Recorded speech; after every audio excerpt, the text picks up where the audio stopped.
Hi brothers, welcome to the class. We have now seen the phenomenological analysis of the act of faith. The act involves openness on our side and invitation from the other side. And different philosophers have explained and analyzed this human experience of faith. Bultmann, Tillich, Levinas. These are great philosophers and theologians. In this, we have spoken of faith in a philosophical manner without using religious categories. We have thought of faith accept the acceptance. There is an invitation and I accept the invitation. So faith is described in terms of accepting of acceptance. Acceptance is by the other, the divine other, when you are speaking theologically. Otherwise, faith implies I accept my being accepted. But that is, of course, we did not use these words exactly, but then it is there in the thing. Then being gripped by an ultimate concern, being taken by a force which is greater than me, experience of faith. That is what happens when we have faith. We are gripped by something, and that something, I told in the religious language, is the kingdom of God. We are gripped by the concerns of the kingdom. When we a meaningful existential option.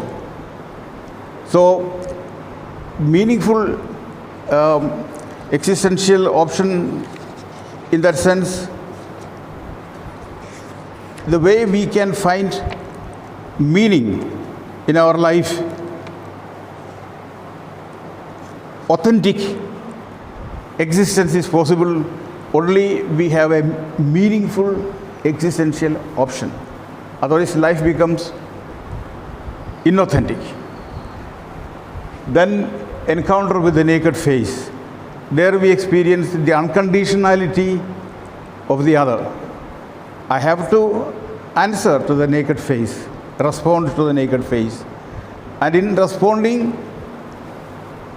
depending on the way I respond, I can respond by refusing to listen to him. I can respond by responding to him positively. If I respond to him negatively, I become judged as a murderer. If I open and accept his address and listen to him, then I receive righteousness or salvation. So these are all expressions for the phenomena or the reality called faith. But we have avoided, we can avoid, we don't necessarily use the divine or Christian expression necessarily when we describe this phenomena of faith. So faith is not only for Christians and believers. Faith is an experience of humanity. Every human being has got this experience. If they don't have faith in this way, in these manners of experiencing, then the person becomes inauthentic. The person becomes meaningless. The life becomes meaningless. Life becomes useless, unhappy. It happens. So these different expressions are philosophical expressions.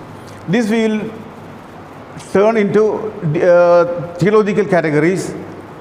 Then we speak the category we know by saying God invites us and we are responding to God. Then the concern is about the kingdom of God, our life commitment to the kingdom of God, that is faith, or a meaningful existential option. I can find my life's meaning, authentic existence, only when I choose, only when I make an option for something greater than me. So meaningful existential option, encounter with the naked face, or unconditionality of the other. So these are the unconditionality means God's demand is unconditional and we respond to that. Faith in Christian categories are these. So we can speak of faith in secular categories, philosophical categories, and also in Christian categories.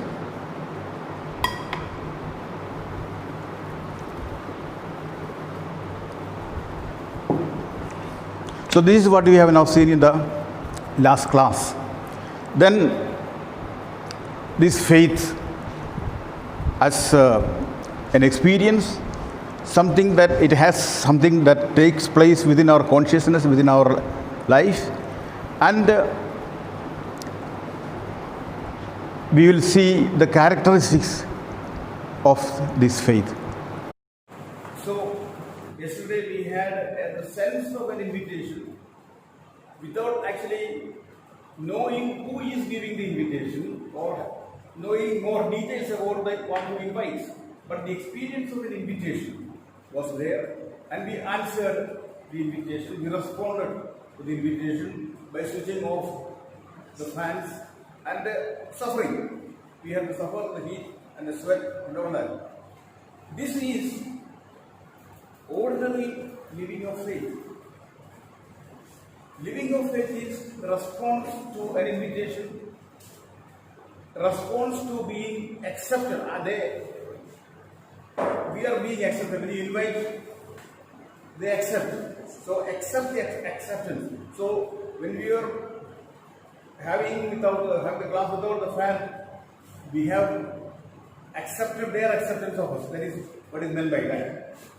We were gripped by a concern. Our concern was not the ultimate concern, but a small concern about our brother's situation of listening to the class. Except be concerned about the others. That is faith. Being gripped by a concern. It is all in the direction of the larger concern of the kingdom of God. So it is in that direction, orientation. Our whole life is oriented towards the kingdom of God. And in the light of the kingdom of God, this suffering of a little sweating and so on does not matter at all. So we were ready, we were doing that. So it can be called this way, it's a meaningful existential option. Our authentic existence at that moment is by listening to the need of the others, understanding the need of the others and accepting the situation. Or we can say we are encountering the naked face. We are answering to the naked face positively. We could do it negatively by saying, oh, I don't bother. Whether they understand or not, I have a fan here, I will put on the fan. But we did not do that. So that is encountering positively the naked face and replying and answering to the naked face. So this is faith in relation to God. In relation to God, then the whole thing will be in terms of the kingdom of God, as I mentioned in between, kingdom of God is part of our response. Faith is this. If this is faith, faith has to be lived. Faith cannot be held in the head. You live the faith. And any action, wherever these elements are there, is living of faith. In relation to the other, the naked face, the other. And in the other, we encounter the other. That is faith. Relationship with the divine. That is faith. So, first characteristic of faith is that it is a response. Faith is always a response.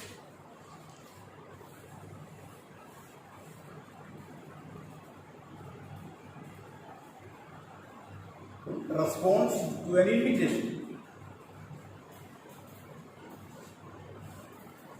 The courage to accept acceptance, to realize being gripped by a power immensely greater than what could come from within oneself.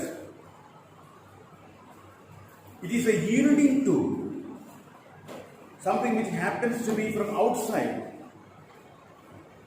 We are being forcefully forcibly grasped by an invitation, a yielding to a demand which snatches me away from myself. You understand it now? This is faith. Faith as lived as a response. Hence, from the very beginning, faith has the character of a response. It is the awareness that I am being called with the totality of my existence, and I only respond to this call. That is the first characteristic.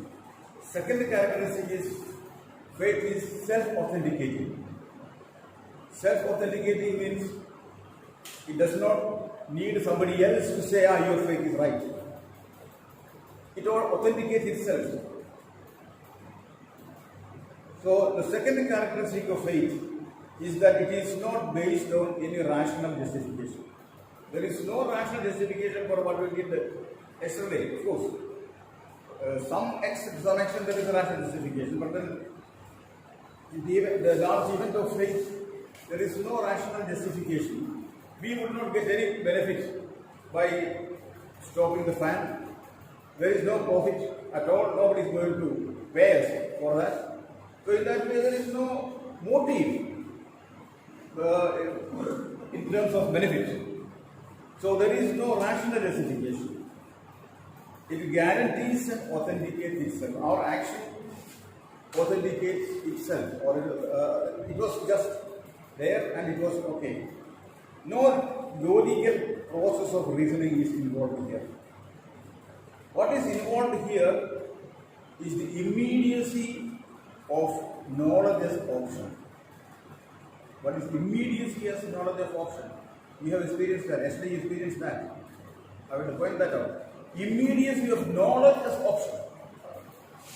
You have the knowledge that our brothers are in their houses, so that knowledge is there, and this knowledge makes you to take an option. You decide, therefore, they should listen to our audio, video clearly, and so we, in this way, have make an option. So knowledge as option. We have a knowledge, and from the knowledge, option follows. Option so that others may be able to understand clearly. So faith is self-authenticating. It is the immediacy of knowledge is option. Immediate knowledge that follows immediately, is followed immediately by option. Knowledge is option. Let us say you are seeing a person falling on the road. So knowledge is there. You see, knowledge is there. What do? Immediately run and pick him up. Knowledge is option. Immediacy of knowledge is option. The knowledge becomes an option. The knowledge brings up an option. So immediacy of knowledge is option. Option means you understand. I choose to do something. So this is there in faith. Knowledge as commitment. Knowledge as option or knowledge as commitment is of action. There is no blind yielding that is implied here. There is a knowledge as option. There is no blind yielding, but knowledge is option, which is too deep to be reached by reason or to be fully elucidated by reason. So if I take care of the man who is falling down, I am not doing it without absolutely anything that explains my behavior. It is not simply blind doing. There is a knowledge as option. There is a knowledge as option. So if the man falls down and I know he is sick or he is in danger, that knowledge is there. Knowledge is option. And this option of doing it cannot be explained completely with all kinds of logic and arguments. So that is the second characteristic of faith. It is self-authenticating. Makes itself as the valid and the correct one. Running and taking care of the man, it is the right action to do.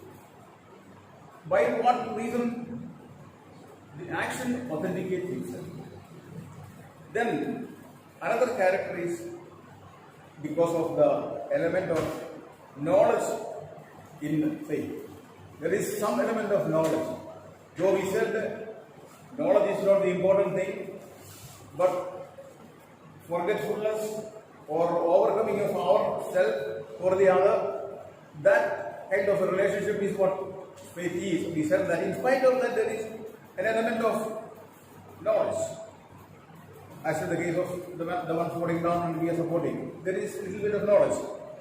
And our actions of faith has got also theoretical implications. We can say in the last you will see that. So this knowledge element can be questioned. That is one problem with faith. So you may experience the knowledge be questioned, and you may experience at times faith, your faith shaking of your faith. That is possible. So we arrive at the characteristic of faith. On the rational level, it is susceptible to change. On the rational level, our action can be challenged, not changed. Our action can be challenged. What you did is stupid. The man fell down. Perhaps he must have had corona. And then by going and taking care of lifting him up, you get corona. So it is a foolish action. But then that is the reasoning which does not apply. Recently in Kerala there was a plane accident. The people came, they were all in the containment zone. They did not bother about whether the people in the plane have corona, sickness, COVID or not. They went and they took the people, carried them in their hands and took them in their own vehicle and took to the hospital. Immediately they did that. They did not go for, they did not think of looting, but helping the people. So forgetfulness of themselves. But then by that, some of them became sick. 10, 15 people became COVID patients. See, in that way, it's foolish. There is an element of going against the reason. So, reason cannot explain everything. Also, supposing the people were beginning to think, if I go there and do this, help of the people in the accident, I may get corona, so I don't go.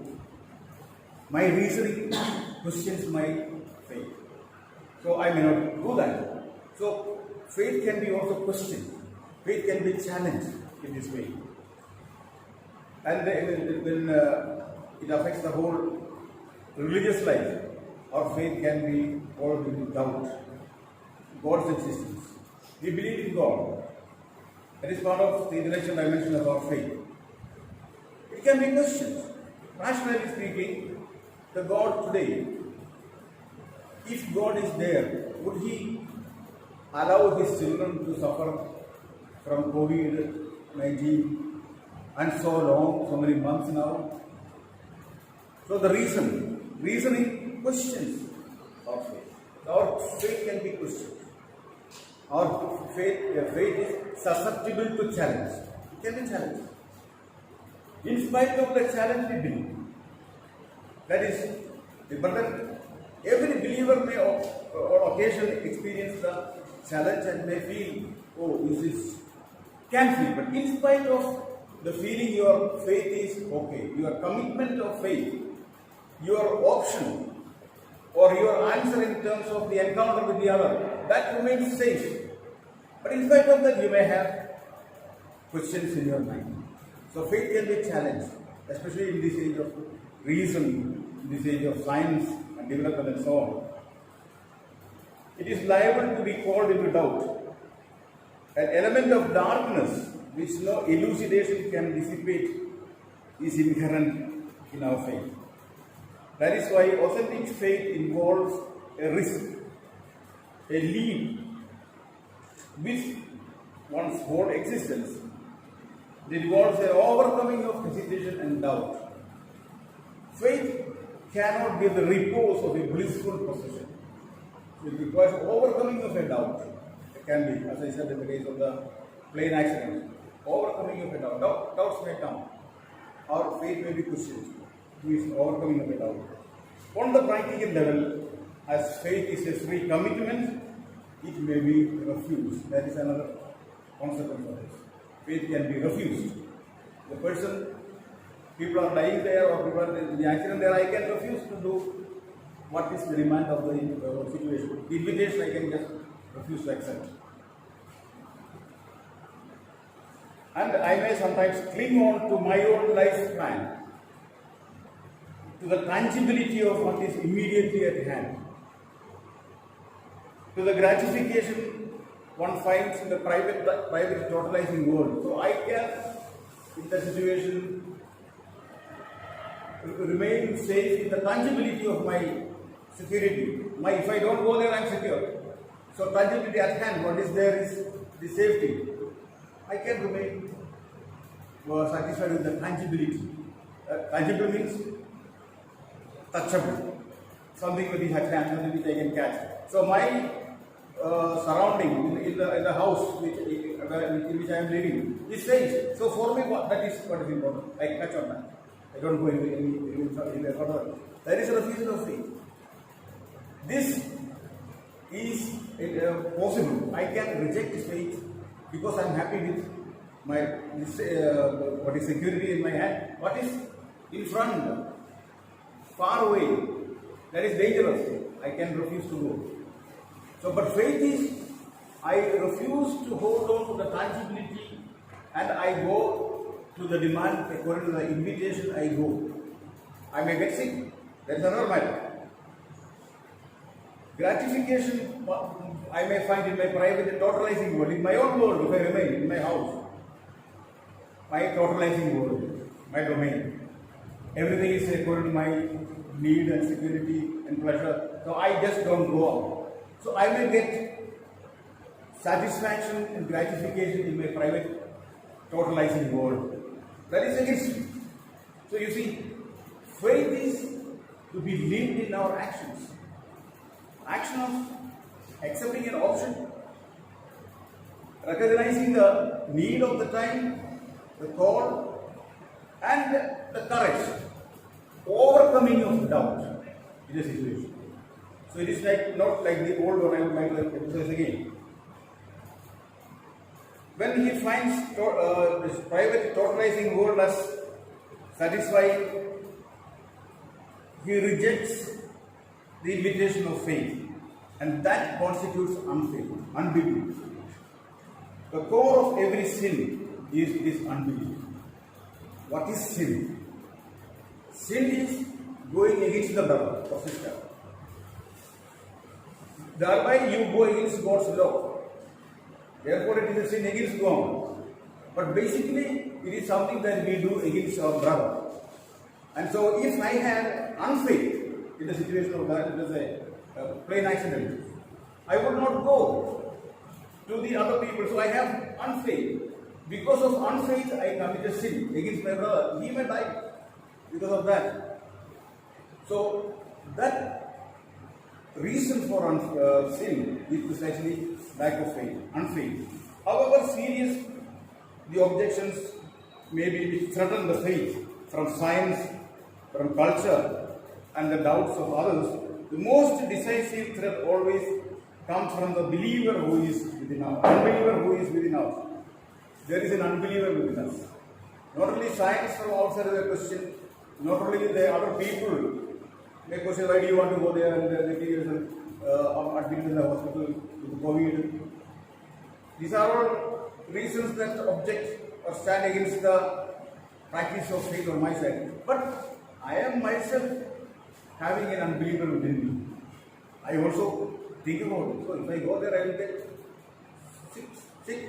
I may be put in the danger. That dialogue within ourselves is an unbeliever and believer. This unbeliever is also within us.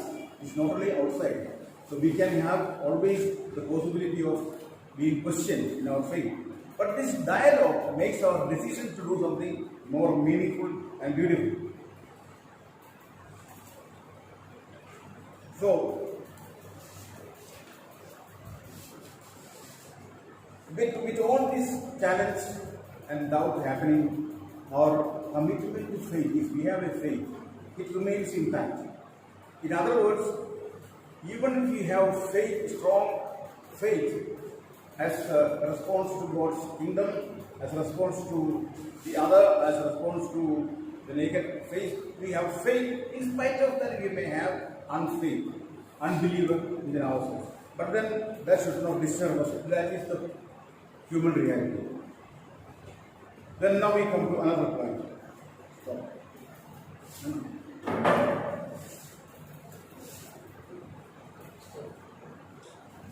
Hope. Faith and hope are related. Historical dynamism of faith is hope. Faith has a dynamism. Throughout our whole historical existence, it means that we are on our way from no more to a perpetual not yet. We live in the eager expectation of now at last. I'm bringing so many concepts. It may not be easy for you to understand. I'll just try to explain them better. Faith means a dynamism. Faith has a dynamism. We are on our way.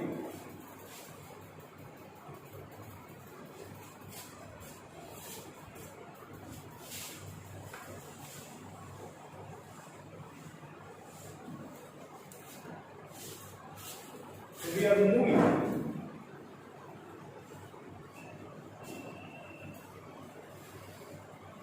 On our way, faith is responding to the invitation. So we are responding by going and doing. We are always, all through our life, we is moving. There is speaking of the ultimate concern. All life is a movement towards.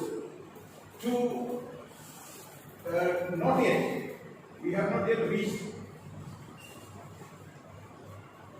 We wish only up to here, not yet. The final kingdom is not yet arrived. So we are on our way from not yet.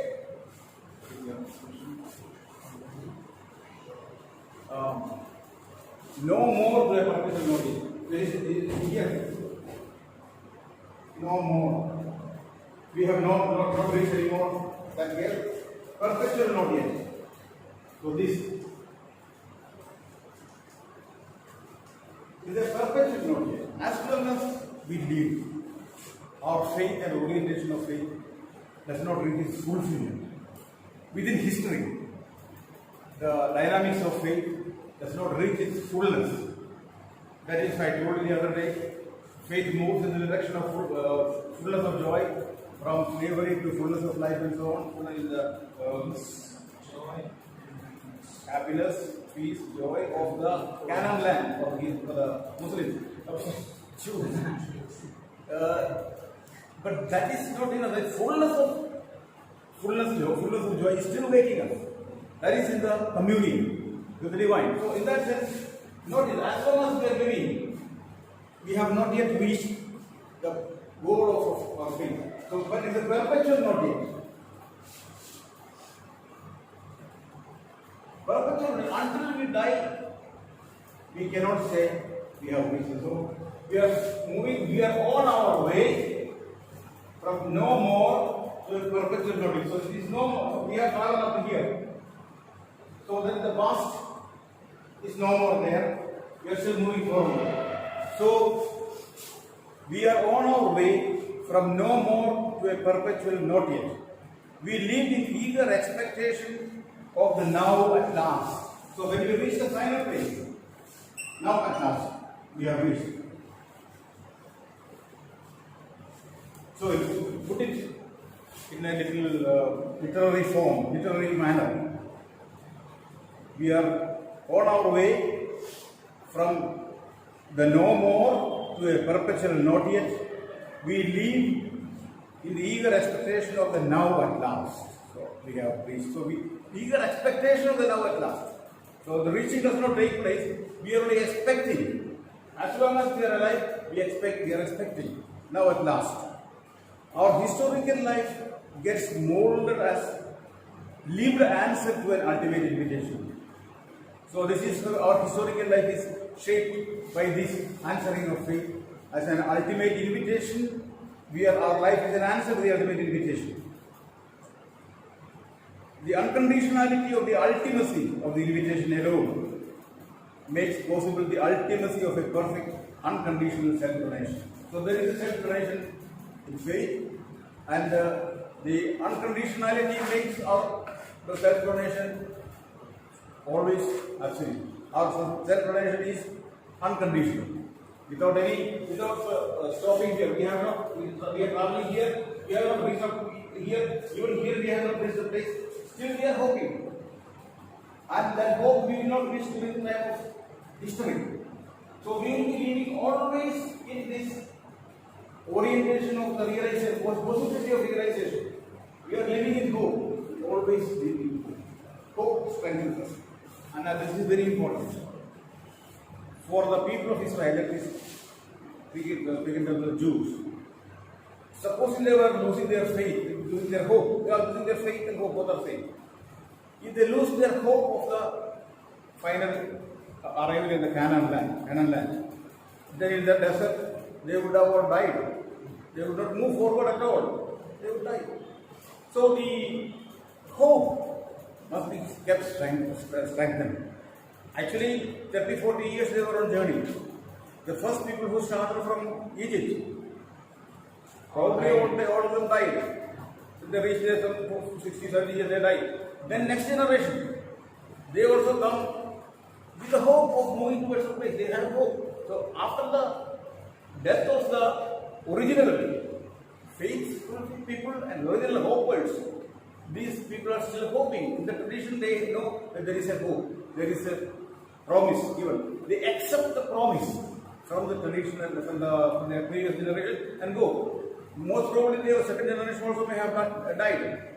Then their third generation, hope still goes on. Hope never dies. So this is the dynamics of faith.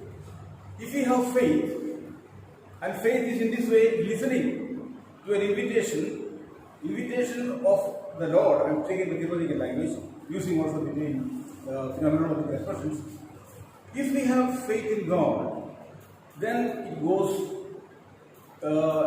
with all these kind of difficulties and problems in the light of the hope. And hope goes on. And today, the Israelite people could not lose hope.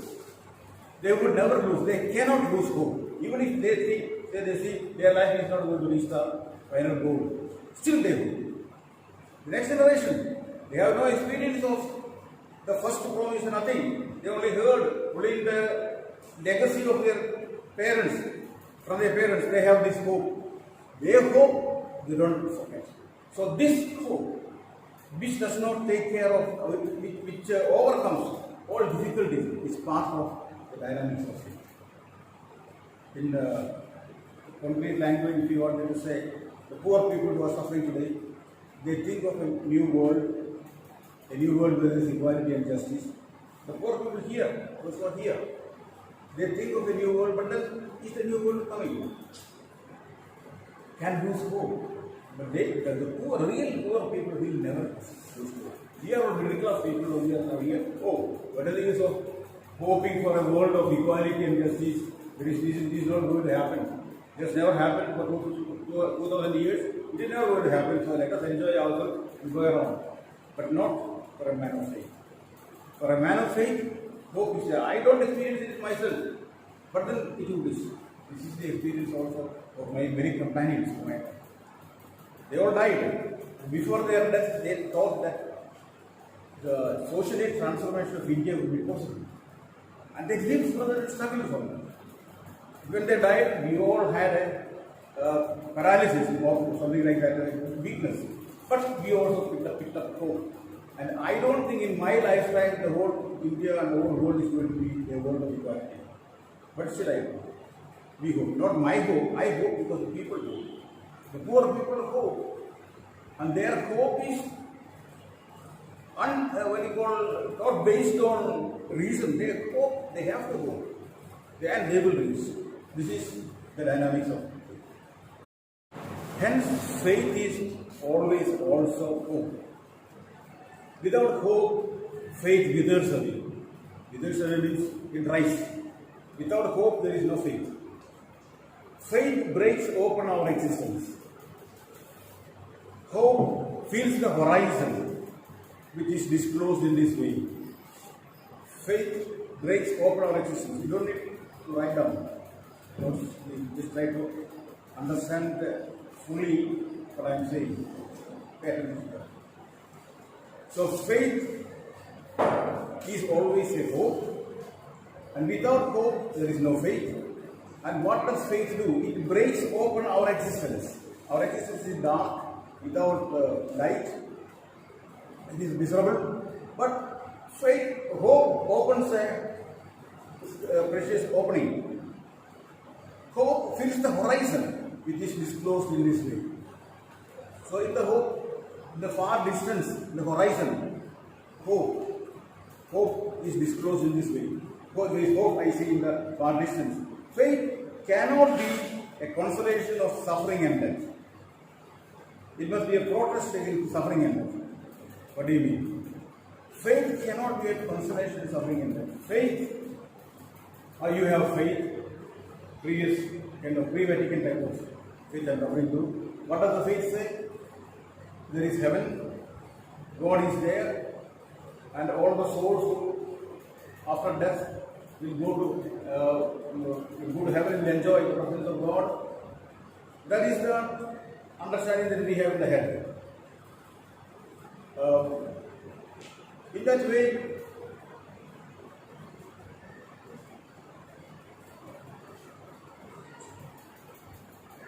those who suffer may reconcile themselves with the existing situation of hopelessness. We will be reaching heaven. Here there is no hope, doesn't matter. We suffer here, doesn't matter. We have heaven. So the idea of heaven, the idea of the hope that they have, the idea of the experience of faith enables them to reconcile themselves with the suffering. So the suffering is okay, future will soon arrive heaven. That gives a consolation. But that faith is not to be so. Faith is never a consolation in suffering and death. True faith. And so we can speak only of post-Vatican understanding of faith.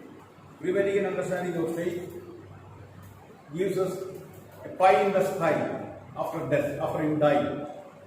That idea, and they become consolation. But that is not, according to the dynamics we now described, that is not the right faith. Faith always hopes and it moves forward. It is a protest against sickness and death. I don't reconcile myself with the present situation. I protest against that. So faith is a protest also. You follow? If you have faith, you will struggle against this situation of misery. Even though you don't reach the final goal, still you struggle. So always it is a protest. I know it is not going to be realized, but still I protest. Like today, Shanti Bhushan, his condemnation, he is not condemned, but then the judges took action against him. Sorry, Shanti Bhushan, an advocate, he has been condemned, found guilty of contempt of court, and court has decided that Shanti Bhushan, a big advocate, great advocate, he is guilty and he is going to be punished. The whole India, the workers and the people who are active in the world, activists and so on, are opposed to this judgment of the Supreme Court. They said the Supreme Court should not do that way. Supreme Court should be more powerful, more at ease with the kind of criticism. Shanti Bhushan criticized the Supreme Court of that time 9 years ago. Punishment is going to come now. So Shanti Bhushan and the judge said, "You ask for pardon."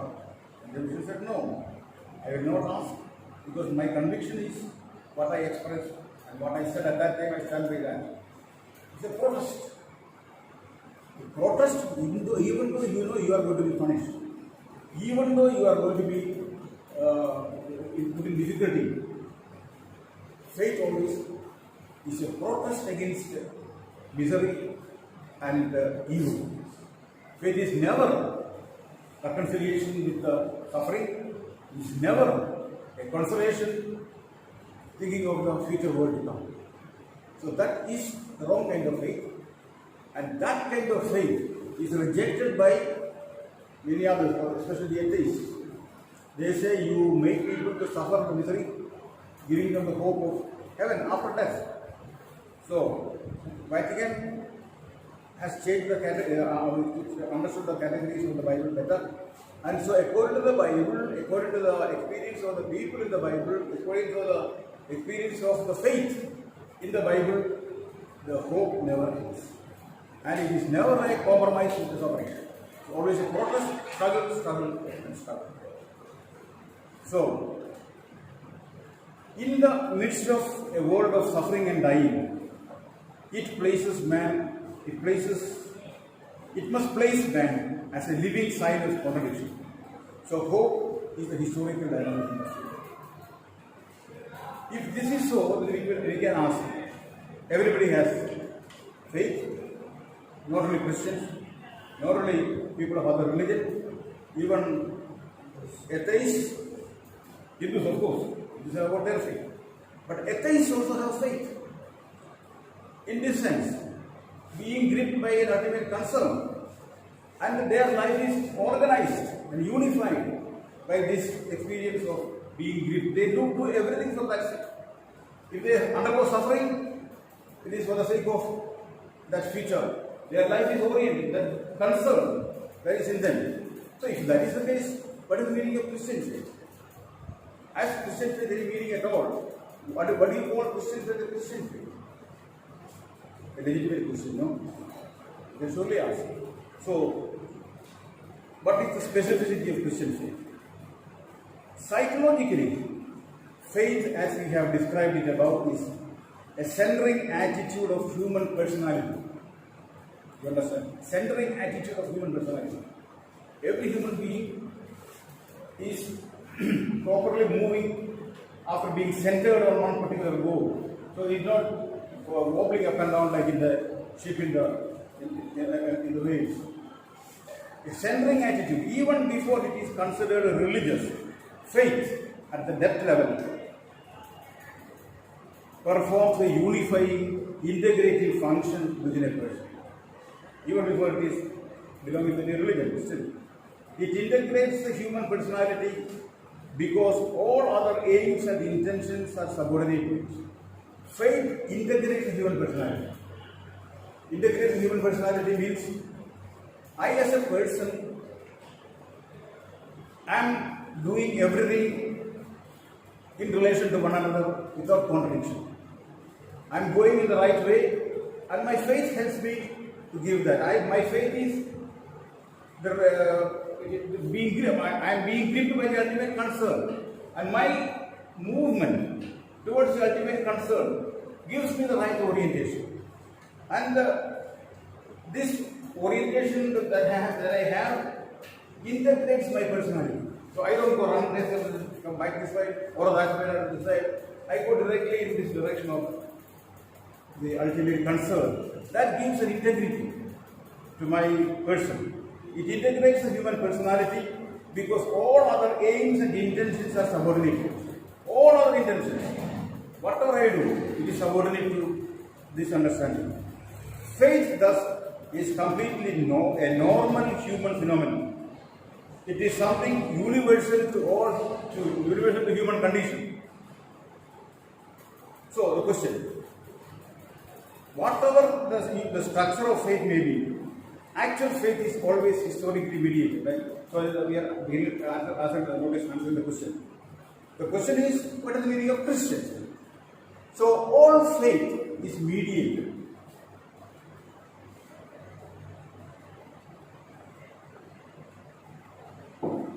That is one important thing to keep in mind. Faith, you have got faith, we have got faith now. Faith in the kingdom of God, faith of living meaningfully as priests and so on in the direction of the final realization of God's kingdom. How do you get that? Where did it come from? It has come from the society in which you are living. It comes from in the path of our life. You have lived as a Christian. So in the whole context of living, we get this idea. So the idea of this movement towards the kingdom and so on has been communicated to you. It has been mediated to you. You simply did not get simply the idea of becoming living in the faith. That is not possible. The idea of living faith is mediated through symbols, concepts. So the word, the talk of your parents and others, the talk you heard in the church about heaven and the movement towards the kingdom of God, all this has somehow influenced you. You have been mediated the reality of faith. You got the faith. So this is one characteristic of faith. Actual faith is historically mediated.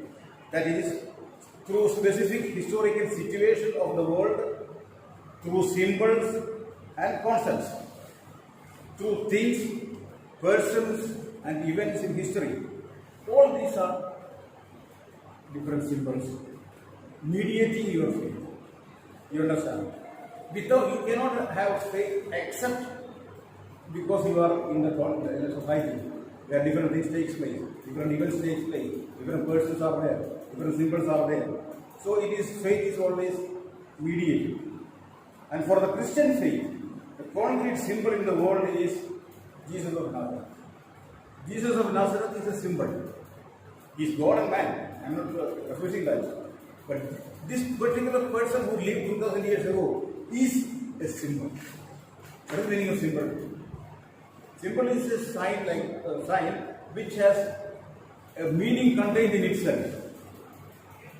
It gives a sign or it gives a meaning, but then this meaning is contained in itself. Symbol. Sign and meaning, symbol are different. Sign is the sign there, or signpost Elur. In that signpost, Elur is not there. Elur is somewhere there. So that is simple sign. Symbol means the sign contains the reality. For example, a human body is a symbol. Symbol, something, a symbol which contains my reality. If you want to see me, you must see my body. And when you see my body, I am there in my body. So reality, my body is a symbol, but it contains a reality. In the same way, Jesus of Nazareth is a symbol. From him we know what to do, how to behave, what to do, how to overcome difficulties. What do we do when we encounter cross, death and resurrection? What do? We get all ideas from Jesus. Jesus is the symbol. Best example from Gospel. People will ask for sign from Jesus.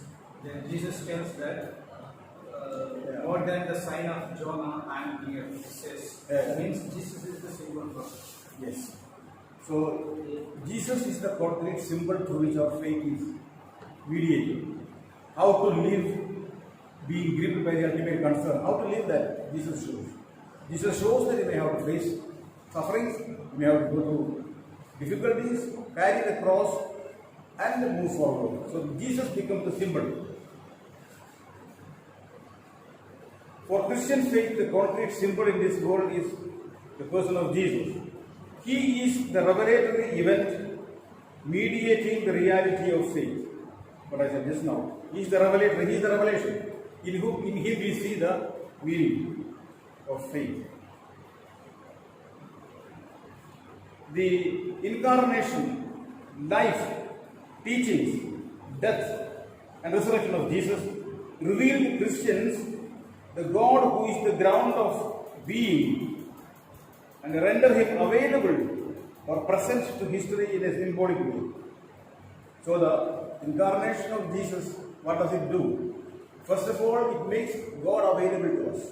God is there, but then in human terms, when God becomes human being, then we have got a close approach to God.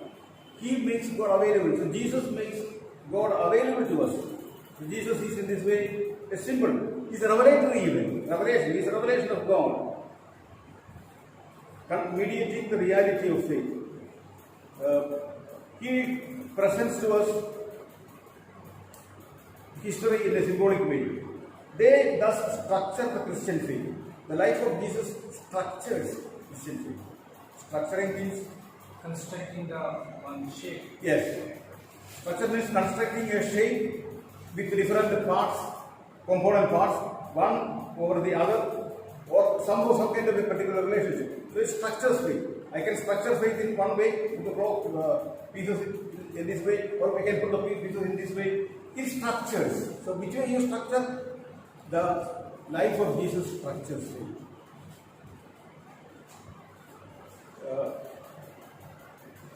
It represents history in a symbolic way. Thus, they structure the Christian faith. Christian faith is Christic. Christic as in and through Christ. We understand. Christian faith is Christic. So our faith, in regard to the other faiths of non-believers and so on, is different from them only in this manner. It is Christic. It draws energy from the symbol of Christ. As Jesus Christ lived, we live.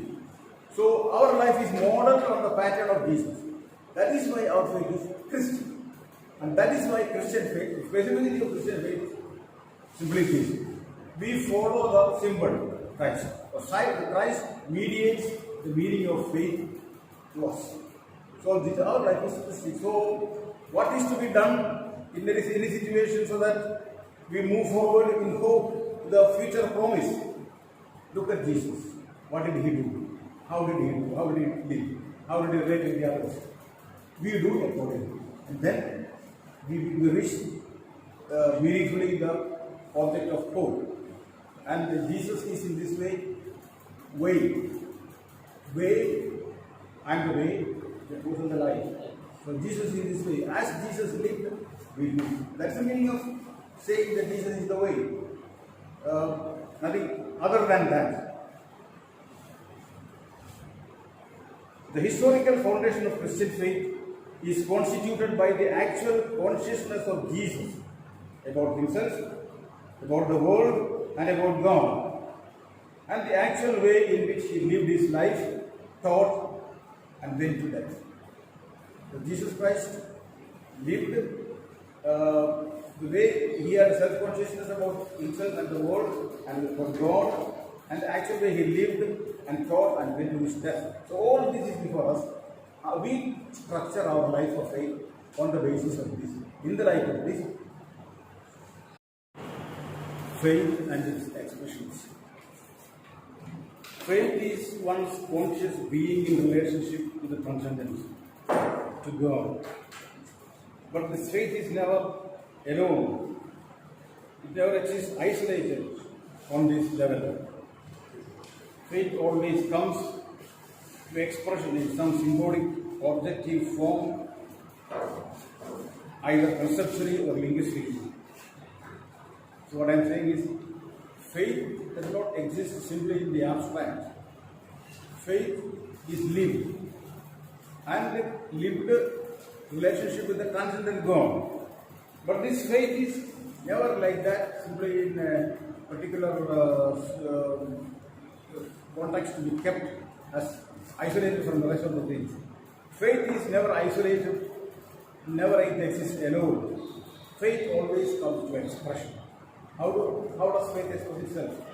In different ways, in words, in categories, in concepts, linguistically, then through our activities. Faith expresses itself. It also concretes itself in some form of reaction, response, action, willing or doing. All these are ways of concretizing faith. So some kind of action is always there, reaction, willing or doing. One may call this the manifestation of faith. It is objective, symbolic and cognitive form belief. So these kind of expressions of faith can be called belief if it is expressing itself in its cognitive form. Cognitive form means thinking in terms of knowledge. So faith will express itself in different ways. If it is expressing itself in symbolic and cognitive form, that can be called belief. Belief is the object. Object is faith is the verb form. I mean, not a verb form. Faith is verb, I said, and the noun form of having faith is belief. So all this belief can be all this, and the expression of faith in willing and action can be termed spirituality. So two things: expression of faith in terms of concepts, in terms of language, can be called belief. Expression of faith in terms of action can be called spirituality. So spirituality is living of faith. Nothing further, nothing more, nothing different. The faith has to be actualized in history in the form of our action, in the form of our behavior, and then we are spiritual people. Spirituality is living of faith. What is, in terms of formulas and linguistic constructions, or in the form of symbols, they are beliefs. So faith in the literary form is belief. For example, let's say God is one. It is our faith expressed in terms of words. God is one. This is a belief. God is Trinity. It is a belief. It is something in our head. It means the concept, the sentence is in our head. I am not doing anything when I express my faith in this way. I express my faith in the linguistic way by reciting the creed. All that is expression of faith. I must express faith. Faith must find expression. In life somehow it will find expression. So this is intellectual way of expression of faith. Then if I do something accordance with faith, that is spirituality. Can you imagine what we spoke of in the beginning about our experiment of switching off the fan? Switching off the fan and taking the class in this bit of suffering. It was action, faith in action. That is spirituality. You understand? Spirituality is not praying long time in the church, attending mass every day, and doing all kinds of austerities, beating oneself and all that. That was considered spirituality by some people before writing Jude. But spirituality is not that. Spirituality is living of faith. So all our actions, that was spirituality. You may not call it spirituality, but spirituality. A spiritual person. Supposing you are not a spiritual person at all, you think of only your own self and your selfish interest, then you would not do what we did, switching off the fan and so on. You know, let us do it. Let us bother. We don't bother about the others. That is a hard-hearted man who is no spirituality. I mean, who does not live Christian spirituality. You may be living spirituality of the devil. That is another matter. Spirituality is movement in accordance with faith, action in accordance with faith. We act in accordance with Jesus, then it is spirituality. If act with Satan, let us say, in relation to Satan, it is not. You can call it spirituality, but it's spirituality of sin. Spirituality of the devil. So faith finding expression in belief is the next point we go to. So among the ways in which faith finds expression, we have beliefs. This is especially in regard to religious faith. We have beliefs. Religious faith. A non-religious man's faith also contains theoretical elements, but he may not call it beliefs. You may call it scientific concepts or scientific conclusions. But in the Christian way or religious, one of the assumptions is about God's existence. God we cannot prove, so we can only believe. So our faith in God implies things which can be called beliefs. So but then you must distinguish. Faith is not the same as belief, but one should bear in mind that faith is not the same as belief. One may have all sorts of beliefs without underlying experience of faith. Superstition, for example. All kinds of beliefs. While faith refers to the act of believing, belief refers to the objects or statements that one accepts intellectually without any rational justification. So belief is that.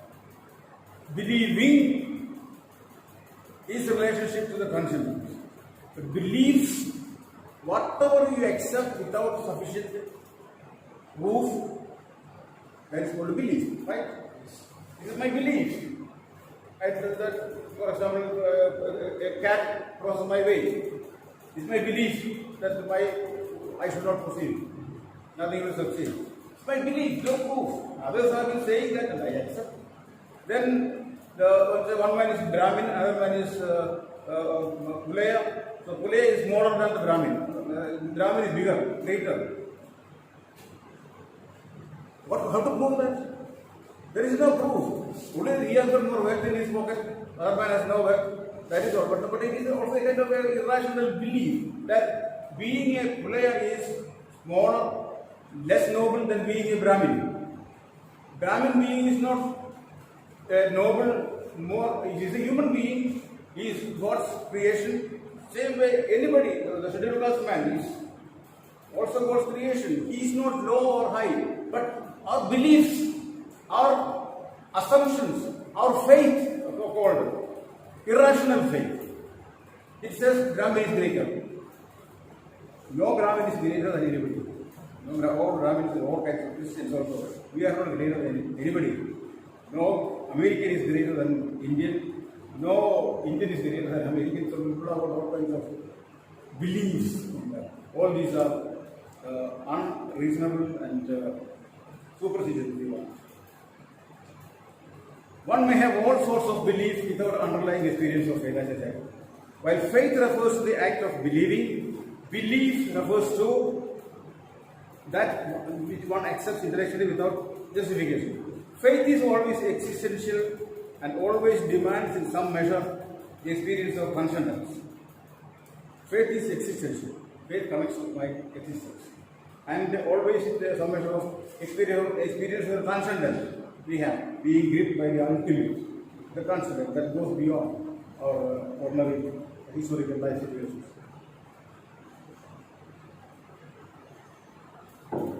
But given faith, it necessarily is or becomes objectified to itself. It is expressed. So if you have faith, it will become objectified to itself. It becomes an objectifiable reality. It becomes a proposition. If you have faith, the expression will be necessarily either of a symbol or a concept or an action. So normally there will be faith expressing itself in the form of symbol or concept.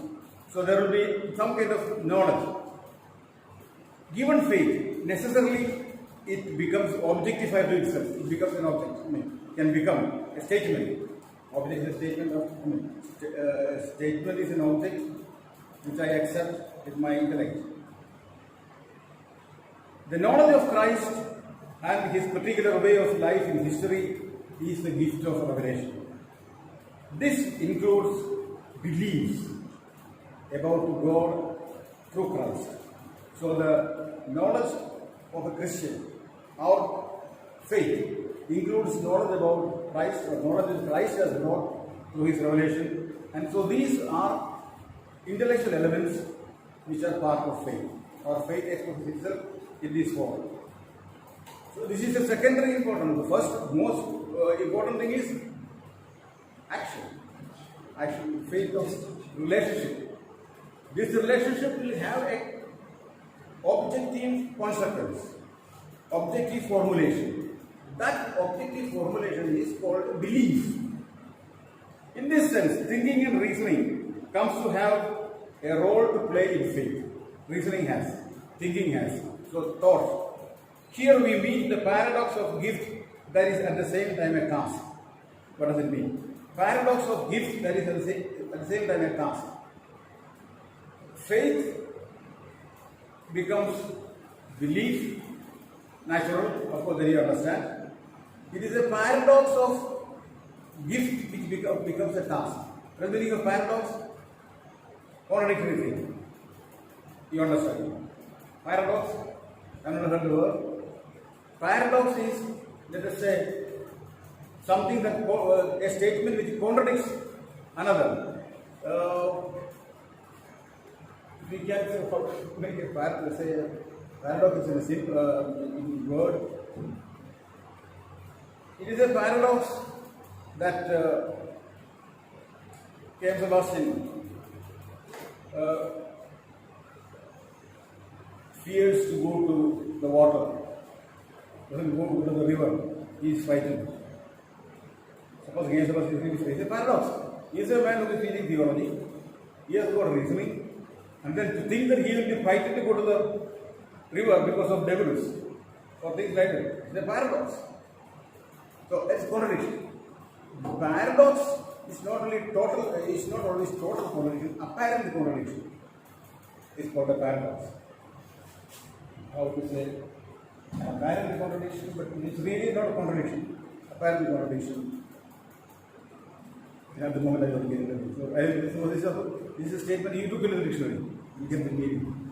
It's a statement which is at the same time a gift that is a task. A paradox of gift. A gift is something given to you. This day. Task, what is a task? You know what the task is, no? Task is something we have to do. So, expression of faith, knowledge of God through Christ, it is a gift, that is a paradox of a gift, that is a task. It is a gift and a task.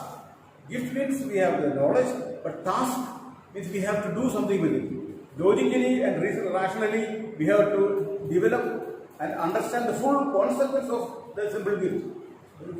Christ died and rose again.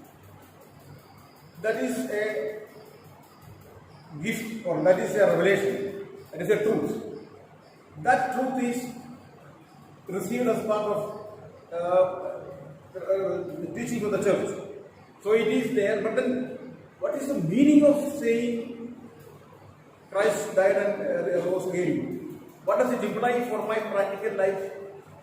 That I have to work out. I have to study. I have to use my intellect. What does it mean to say when Christ died and rose again? It means, as St. Paul says, I must die also to sin. And then I must rise with Christ. So, that I must die to sin and rise with Christ is not revelation. Revelation is Christ coming, dying and rising. That is revelation. But the revelation is not merely as a revelation that is something which I have, but I try to draw out the consequence. That is a task. So there is a gift element here, gift aspect, there is a task aspect. So faith has got both, the gift dimension and the task dimension. Do you follow? I have to logically and rationally apprehend the meaning, the fullness of meaning, gradually, slowly, more and more. In 2 years, I understand the meaning, or my generation understands the meaning of Christ's death and resurrection in some particular way. After some 200-300 or 200-300 years, people will again try to understand the meaning of faith and resurrection, Jesus, the gift of revelation. They have to work out in their own context, in their own way. So it may not be just in the way I formulate now, it may change or it may develop. So understanding of faith, understanding of this belief, understanding of the intellectual element of faith can have different developments. The way I appropriate the reality of revelation can change. It can have different depths. So in different ways, and deeper I can understand. So theology is this. So gift of revelation. From revelation, I have to use my own the elements of revelation, facts of revelation. I have to use my brains, I have to use my reasoning and develop further the consequence of it, and that is theology. Theology is development of the meaning of revelation for today.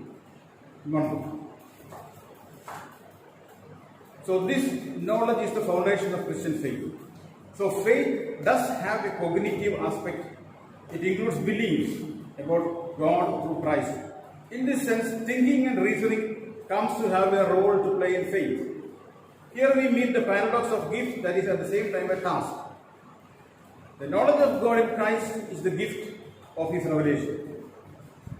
But we have to think about what is involved in this as best as we can. Every disciple has a duty to clarify the meaning of revelation. He has to work out the content of faith as best as he can. Everybody. So all of us have to theologize. All of us have to reflect on the matter of revelation and draw conclusions for ourselves and for our own life.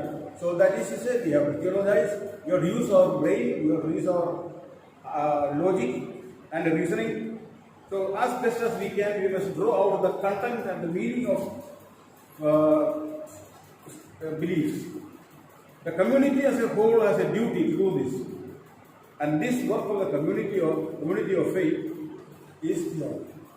So not only I have and you have individually the responsibility of understanding what is the meaning of Jesus' death and resurrection.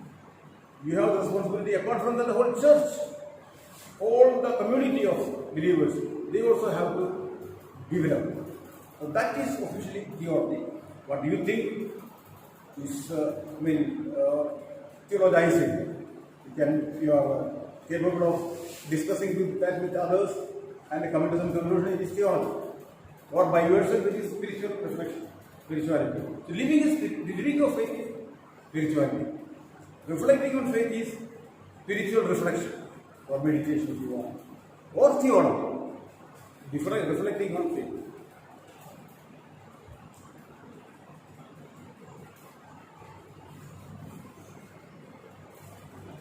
All the implications of faith will not be clear at the moment of commitment of life of faith. It is true not only of the individual but also of the community, which throughout its history is always advancing into deeper understanding of the content of faith. So this is true also of the community, not of individuals. I said about individuals realizing. Community of the church. The church is constantly making efforts to understand the revelation more fully, more deeply, and it advances in its journey of theology. It arrives at deeper understanding of truths. Such advances are, on the one hand, the work of the Holy Spirit leading into truths, but on the other hand, it demands an unfaltering effort of thought as the community seeks to express and interpret, and more than that, to grasp adequately its classical faith in changing historical and cultural contexts. So, such understanding, such advances in theology are the gift of the Holy Spirit. The Holy Spirit is guiding us in all this understanding. So there is Holy Spirit guiding us. But on the other hand, it demands a work from our part. Holy Spirit is giving us, so that we only have to accept. It gives us in the form of belief. At the same time, we have an unfaltering effort, so serious effort of thought has to be there. And this thought must be done by the community. It must express and interpret the reality, the community must express, and more than that, grasp more adequately its classical faith in changing historical and cultural context. So the revelation, the classical understanding of faith must be deeply and more contextually understood in different ages. So I must not simply live with the understanding of God is one. The first century of Christians believed that. I also believe God is one. That's it. That will not work. At that time, they just believed God is one. Today, in our context, I must understand it deeper in my context. God is one. What does it mean in my context? At that time, people may not have asked. Today, in my context, what does that mean? There are other religious people are there, Hindus, Muslims, Jains, and all that. What does it say? God is one. I will find out. I must search according to the context. And what does it mean? God is Father. When most people are poor and hungry and thirsty, what does it mean? I must find out. I must respond. What is the meaning of Father providing for his children? Does he provide only for few people or for all people? Naturally, I must think. So God is Father. He must be providing for all people, not for few people. But you look at the situation here, only few people are having. So in this way, we have to reflect deeply in relation with the context. In the first century, one does not have to reflect or may not have had to reflect in this way. The situation of religious pluralism and so on, and the growth of hunger and poverty. Today we have to reflect. So theologians' work is always contextualizing or interpreting the faith as we have received in the Revelation in the context of today's realities. So classical faith in changing historical